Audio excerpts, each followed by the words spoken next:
Iran Israel युद्धजन्य परिस्थितीची झळ आता भारतातील लघुउद्योगांना बसले. युद्धजन्य परिस्थितीमुळे कच्चा माल आणि निर्यात महागल्यामुळे लघुउद्योजक हवालदिल झाले. बदलापुरातील युवा उद्योजक निमेश जनवाड हे चिंतामणी क्रिएशनच्या माध्यमातून दरवर्षी 1.5 ते 2 लाख गणेश मूर्ती तसेच पूजेचे साहित्य 25 पेक्षा अधिक देशांमध्ये पाठवतात. मात्र उद्भवलेल्या युद्धजन्य परिस्थितीमुळे कच्च्या मालाची निर्यात ठप्प झाल्याने लघु उद्योजक संकटात सापडले. त्यामुळे केंद्र सरकारने लवकरात लवकर यावर तोडगा काढावा अशी मागणी जनवाड यांनी केली. प्लास्टिकचे रेट्स पण खूप वाढलेले आणि गॅसेसची कमतरता, म्हणजे जवळपास आज गॅसेसची कमतरता असल्यामुळे हे पॅकेजिंग इंडस्ट्रीवर मोठा फरक पडलेला आहे. आणि जे आम्हाला आठवडाभर जसं सप्लाय येतो तसं सप्लाय न येता संपूर्णपणे आज 1 आठवडा झाला आहे, संपूर्णपणे सप्लाय स्टॉक झालेला आहे. तुम्ही पाहू शकतात की गणेश मूर्ती मोठ्या प्रमाणावर बनवून तयार आहेत, परंतु पॅकेजिंग करण्यासाठी त्यासाठी जे लागणारं पॅकिंग मटेरियल आहे त्याचं शॉर्टेज होतंय. आणि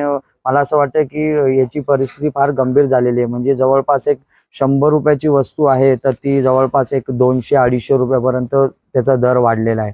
त्यामुळे साहजिकच आहे की याचा फटका व्यावसायिकांना बसत आहे.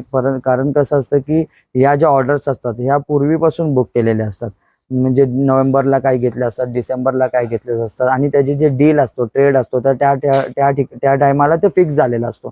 आणि अचानकपणे भाववाढ झाल्यामुळे कस्टमर करून पण रेट वाढवून मिळणं फार कठीण झालेलं आहे. आणि मला असं वाटतं की एक्सपोर्ट इम्पोर्टमध्ये पण शिपमेंट्स खूप लेट होत आहेत, ट्रान्झिट पिरियड खूप वाढत आहेत आणि कधी माल तिथपर्यंत पोहोचेल याची देखील शाश्वती नाही. तर थोडक्यात काय झालं की या वॉरमुळे लहान उद्योजकांवर फार मोठा संकट आलेलं आहे. दरवाढ झालेले आहे, भाववाढ झालेले आहे, माल विकत घेणं तर कठीण झालेलंच आहे, परंतु रॉ मटेरियलचा सप्लाय पण होत नसल्यामुळे या सर्व गोष्टी याला हिट करतायत. आणि आम्हाला देखील मार्च, एप्रिल, मे आणि जून या पिरियडमध्ये गणेश मूर्ती परदेशात पाठवायच्या असतात, परंतु रॉ मटेरियलचं शॉर्टेज असल्यामुळे कुठेतरी आमचं डिस्पॅच सिस्टम थोडी डॅमेज झालेली आहे. आणि लवकरात लवकर मला असं वाटतं की शासनाने याच्यावर लक्ष देऊन जे छोट्या लेवलचे जे बिझनेसमॅन आहेत त्यांना कसं याच्यामधून म्हणजे सावरता येईल हीच फक्त विनंती.